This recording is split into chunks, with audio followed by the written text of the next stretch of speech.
Good evening, I'm Pinky Webb. Tonight we ask the questions, we tackle the issues, we clarify matters, and we get on point.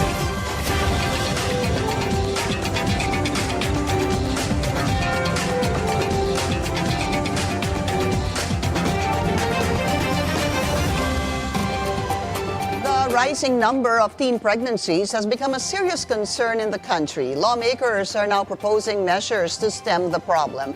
Among them, Senate Bill 1979, which aims to further protect minors by arming them with knowledge through the Comprehensive Sexuality Education, or CSE. The program aims to help young people make informed decisions on sex and sexuality and prevent risky behaviors that could put their future in jeopardy. But there are those who believe this program will do more harm than good, as this may expose them to promiscuity, among others. They say values education remains a better alternative to CSE. They add there are existing laws that can better teach sex education in partnership with parents. Let's get on point with former Chief Justice Lourdes Sereno, convener of the National Coalition for the Family and the Constitution. Ma'am, good evening. It's so good to see you again. It's been years. Welcome to the show. Good evening. It has been wonderful. I've always had pleasant memories of our time. Thank you. So thank you for welcoming me. This is a very important topic. It's made the rounds on social media. It's concerned a number of people. And the senator who is behind SB 1979, which we'll discuss later, is basically saying that what your group is saying is fake news and that you are just alarming the public. To those who might not have seen this video, it's called, is it called Project Dalisay? Opo. That talks about the CSE and the problems that you see there. So first, let's discuss this so we break down this issue.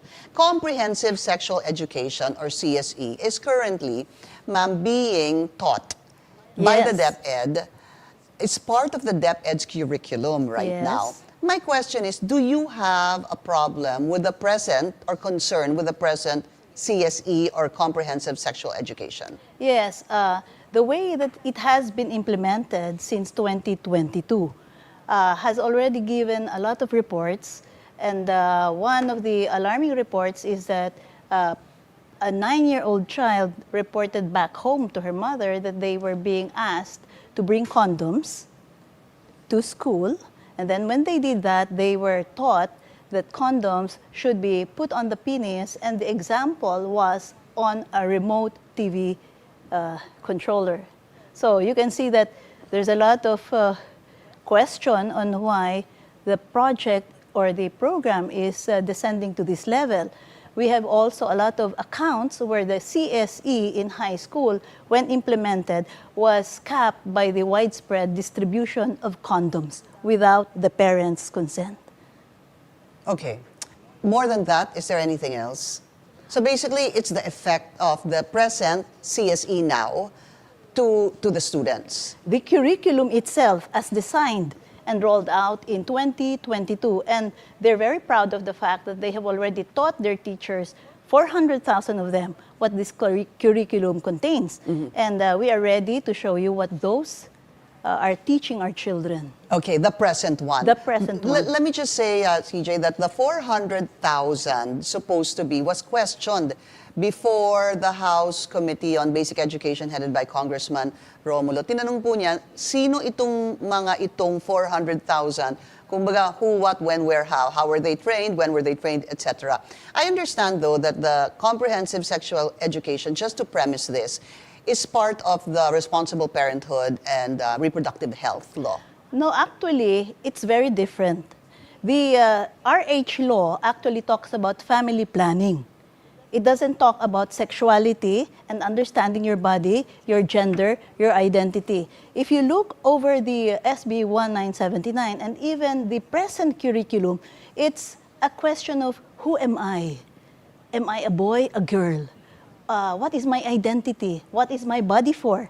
And we will see now in the curriculum for grade 1 in health education, the children are to be taught to describe their sexual parts using the the different sense organs. So see, touch, feel, taste, smell. How do you...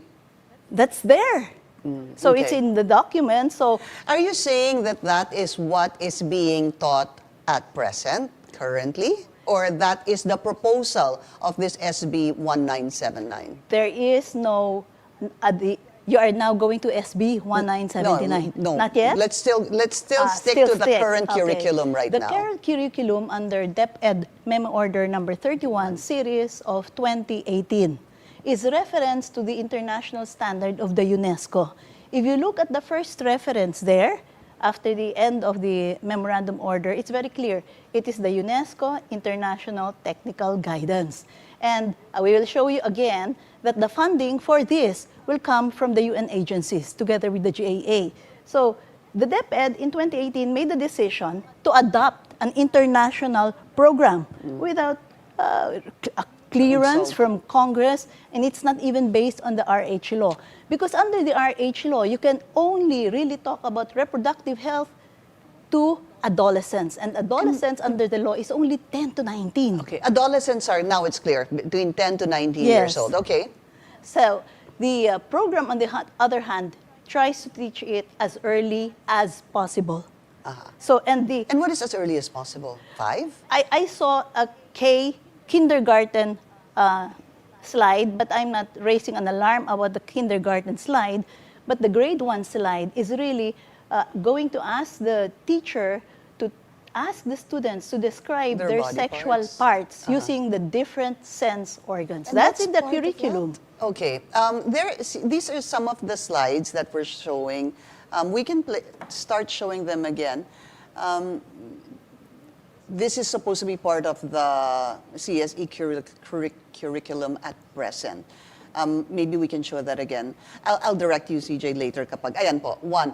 When we say sample integration health education 1, is this a sample or is this what is being implemented at the moment? Because it says proposed. It is already rolled out and there is no replacement curriculum. Now, when the DepEd is saying, just please look at our data, they will link you to that. So if there is already a replacement, it would come out, right, Pinky?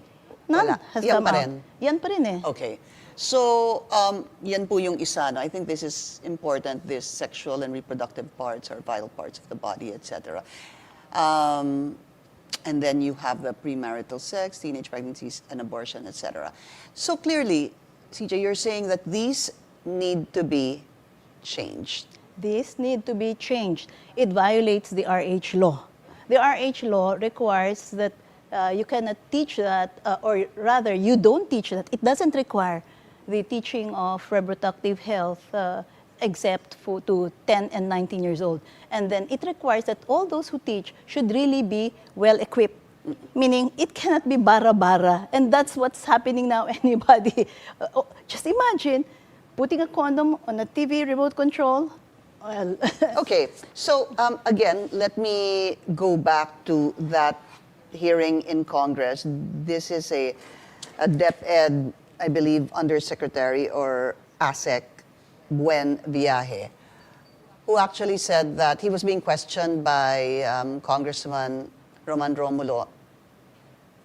Kailan daw tinrain itong hundreds of thousands of teachers, to which a teachers group was saying none of us or none of our teachers was actually part of this training.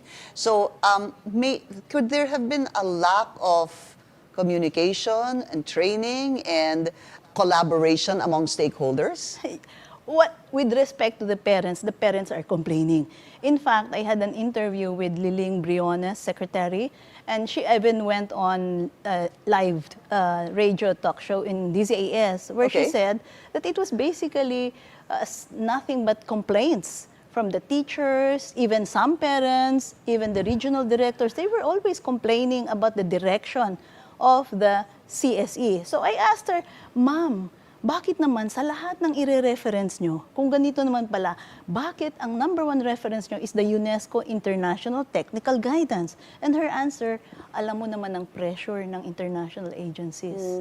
So I will also want to show the budget provision for the CSE. It says GAA, GAD, whatever is the available budget of the Department of Budget, plus the UN, etc., UNICEF. In collaboration. All the monies will be coming largely as a combination of taxpayers' money and UN money. Yeah. So if that is the case, there is influence, you're saying, that their direction template will be used.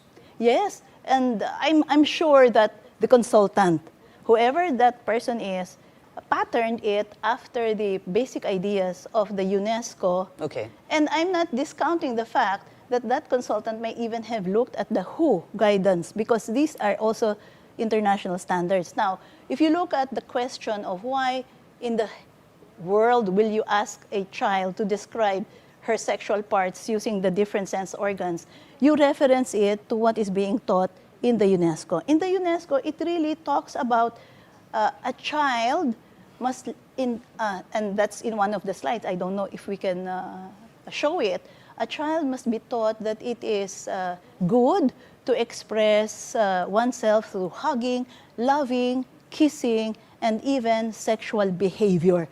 For what age? What 5 age? to 8. 5 to 8. And then for 9 to 12, it says masturbation is a normal activity and does not cause harm, but it must be done in private.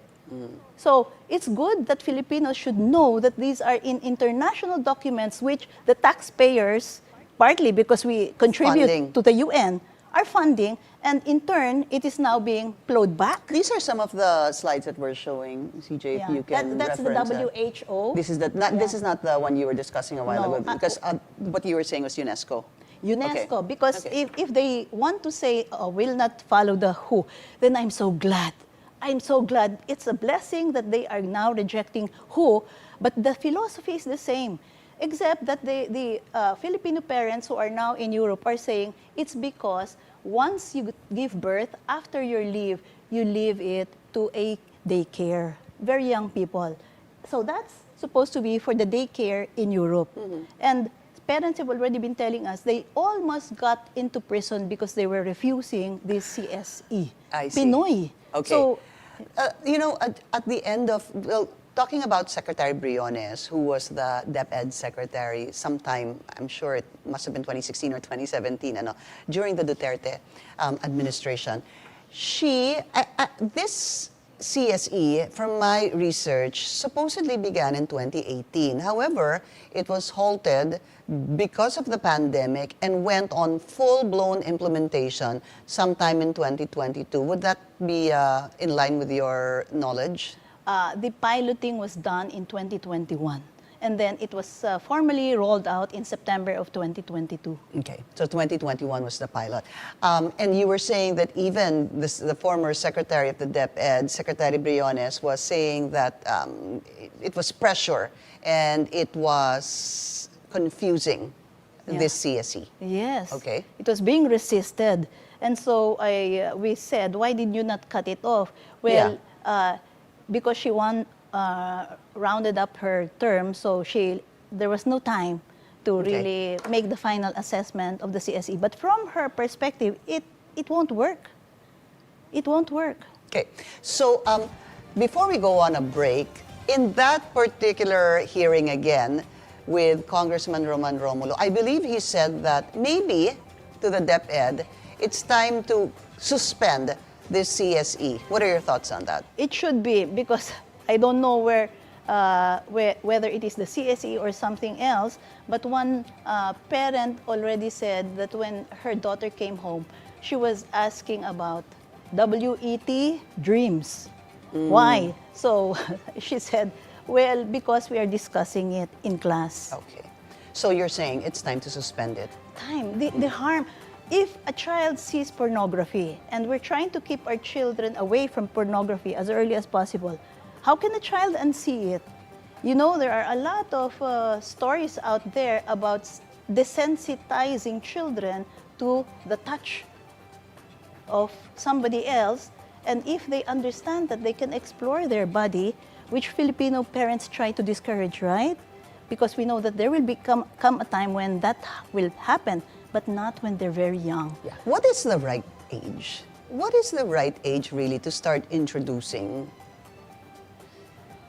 any stage of sexuality? I think in the home where they are safe, you can talk about where they come from. Everybody wants to answer that question. Everybody wants sexuality education, but it must be first in the home. So you talk plainly about where the child has come from. They must know because they must have a purpose in life. They didn't come from the birds and the bees. No, please don't talk about the stork. No. We want sexuality education. Now, RA 11980 talks about the Parental Equipping Service Program. And here in the IRR of RA 11980, they talk about equipping parents to learn to handle sexuality questions From their children. for their children. So it's Okay. you boost that. It's already a program that many can avail of. But this, this DepEd memo, because we're still there, right? DepEd memo 31, yeah. We're still in the DepEd memo. I have not encountered parents who were actually consulted. In fact, the complaint is they were just so shocked. And one group even said, we didn't know what to say when the teachers were telling us this will be taught to your children. They are not used to protesting. They were just in a state of shock. And even teachers from churches, Christian workers, they were, when their pastor told them, why did you not complain when you were being asked to teach about this? They said, we did not know how to protest. All right. So we have a public service to do here. We need to take a very short break. We're going to talk about SB 1979, or the Prevention of Adolescent Pregnancy or Teen Pregnancy. Our discussion with former Chief Justice Maria Lourdes Sereno. After the break will continue. Please stay tuned. This is On Point.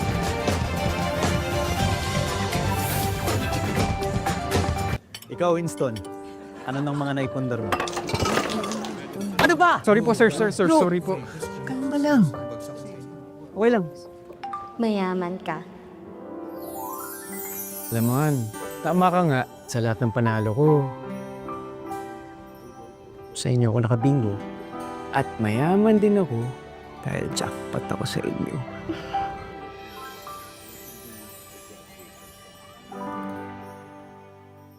This is the Scorecard, where you score the latest sports news and in-depth views. I'm Anton Rojas. The Gymnastics Association of the Philippines has flipped, vaulted, and somersaulted its way to the top, earning the coveted National Sports Association of the Year award. Don't let it be just all about the goals, all about the results. Always remember what gives you joy. The Philippines is heading to the 2026 World Lacrosse Women's Championship. The Scorecard, where sports is our business and business is our sport, right here on the Billionaire News Channel.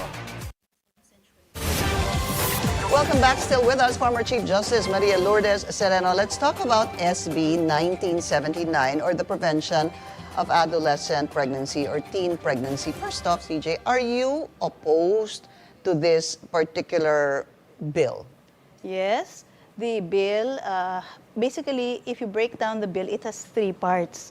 One is the service part, which requires that the entire government make it accessible for all adolescents to have free access to reproductive health, meaning condom, pills, or whatever, and services in all health agencies, and to make it Facilities. physically near to adolescents. So that's 10 to 19.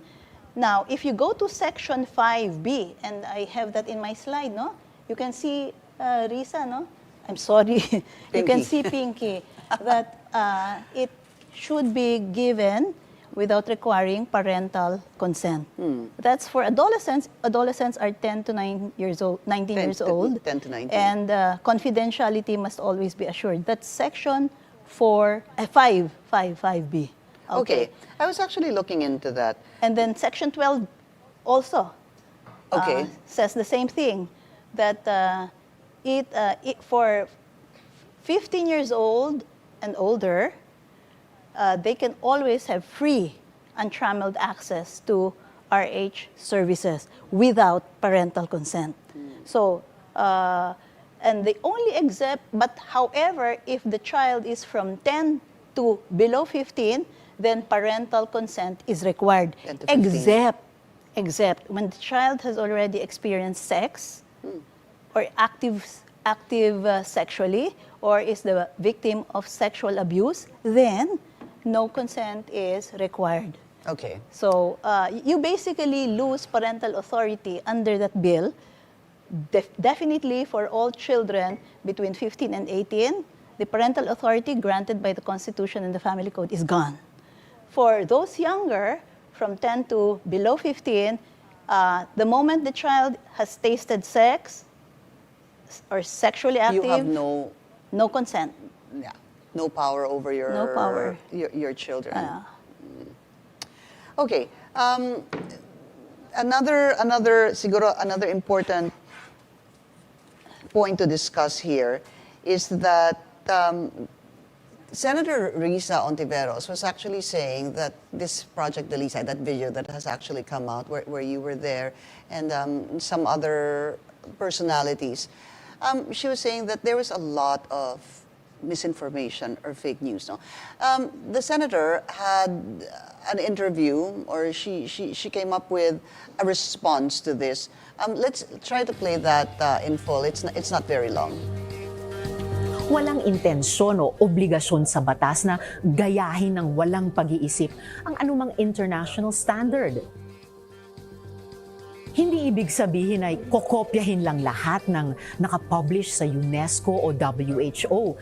Siyempre kung may nakasaad dyan na hindi akma sa konteksto at kultura ng Pilipinas, siyempre hindi yan gagamitin. Common sense po iyan. DepEd pa rin, kasamang ibang relevant agencies at dapat may consultation with various stakeholders ang mag-i-implement ng CSE. Just to put some context into this is the CSE under this SB 1979, or the Prevention of Teen Pregnancy, which is on, I believe, second reading.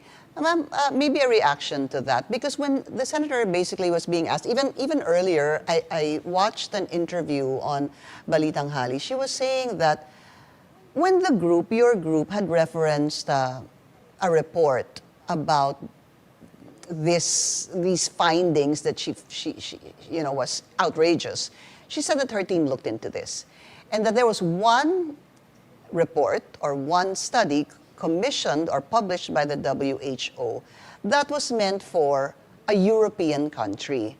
And she said, hinding-hindi daw ito gagawin dito sa Pilipinas sa ilalim ng CSE under SB 1979, or the Prevention of Adolescent Pregnancies. Please respond to that. Ang responsibility ng citizen is to already alert the gravest danger, especially, and it must be done on an urgent basis. Kasi actually, arguable for any teacher to say, pwede naman yung WHO eh. Kasi international standard niya yan eh. So, I'm glad that she is denouncing or saying the WHO will never be followed. But, so good. But now she is not denying that the UNESCO is there. So, if she has clarified, WHO will not be followed, the WHO guidelines will not be followed, and only UNESCO will be followed, has the entire team thought of whether it is even correct to import the Comprehensive Sexuality Education. The philosophy of the CSE under the UNESCO guidance is completely opposite that of the Philippine Constitution. Under the Philippine Constitution, the family life is sacred. It is the foundation of the nation. Parental authority is to be preserved in favor of the parents. So, and then under Section 4.3 of Article 15, it says that in all matters, parents and family associations must be always consulted in all matters affecting the family. Okay, did that happen? We're always asking to be let in and participate in the Committee on Women, because that's a very, very important concern. Absolutely, especially for the faith community. We never received an invitation. So when you understand that a bill this dangerous is about to be passed, which can accept both the UNESCO and the WHO, I had no choice but to raise an alarm so that parents can join in the fight. against this bill. What is dangerous with the UNESCO International Technical Guidance? First, it explicitly states that abstinence is a not effective method of preventing teen pregnancy. And so I said, isn't the best way to prevent teen pregnancy not doing sex at all? Abstinence. So abstinence. They have a very bad view of abstinence. And they're quite confused about that. So if your family is going to say, anak, hinay-hinay muna, may panahon. Maghintay ka na lang. Maghintay kasi may mga pangarap ka. But they're basically saying abstinence is not effective. So kung yun ang makikita ng mga teachers, huwag na nating i-encourage yung abstinence. Anyway, hindi naman pala mapipigilan. Ang gawin natin, kasi makikita mo yung buong programa, ang emphasis is ang tamang paglagay ng contraception. So kaya ang maaga pa lang tinuturuan ng maglagay ng condom, sabi dapat mutual yan. So vaginal condom and male condom, pareho dapat may skill dyan. And that's happening already in other countries. And pag malaman mo na may tamang panahon ng paglagay ng condom, grabe, pati yun i-discuss yung penile erection when is the right time. So anong klaseng kamunduhan yung ipapasok sa utak ng mga kabataang Pilipino. So, ang nakakatakot dito, doon sa DepEd curriculum ngayon, tinuturuan ang mga bata to talk about the discrimination against gender identity in their own homes. Anong age yun? Parang grade 10 yata, if I'm not mistaken. So, mga 13, 14 yan. Iko-question na nila ang parents nila. And then, one of the performance standard is paano sila gradehan is kung kaya nilang gumawa ng creative work promoting the acceptance of all gender expressions. So, saan napasok yung preventing teen pregnancy sa gender identity? So, iko-question mo, anong idea dito? Hindi kaya ito kasama ng sexual revolution na ngayon sa Amerika ay grooming na ang issue, di ba? Okay. Maybe just as a last question, because we have 1 minute left. Senate President Jesus Cordero was saying that he wants to pass amendments to this prevention of adolescent pregnancy, which incorporates the CSE. I understand that you were able to speak to the Senate President as well. So do you feel that somehow, because of the information, the video, maybe even the noise, forgive the word, that has caused Project Delisa has caused about regarding this. Do you think that it will not pass? Because my understanding is it's already passed in the House. Yeah. Pending na lang po siya sa Senado. Do you think that it will be stalled? It will be hindi po matutuloy? Or should amendments just be put in place as the Senate President was saying? Yung kaninang sinasabi ko, yung first part is service. Banggayan sa RH law. So how do they reconcile that? Halos hindi mo kaya Because a lot of the part there is about gender identity. And then, so nagsasabi dyan na kailangan pati ang LGBTQIA kasama. Kung lesbians ba, parehong babae, ano ang relation yan sa teen pregnancy? Ang laki ng emphasis dun sa protection sa LGBTQIA. So sabi ko, anong point nito? So when you talk about the core of the services provision, free talagang free distribution, and hindi kasama ang parents, ang kasama lang ay ang government, ang CSOs, hindi CSOs ng parents pati youth. So it's peer-to-peer discussion. So imagine that world, cut off ang parents. With respect to education, wala rin ang parents. Ang parents are just recipients of what the state will teach the parents about adolescent reproduction rights. And then, pumunta ka dun sa portion na protection, social protection for adolescent pregnant women, It's a partnership between the state, between CSOs, and youth groups. No parents again. No parents. Yan ang masyadong striking.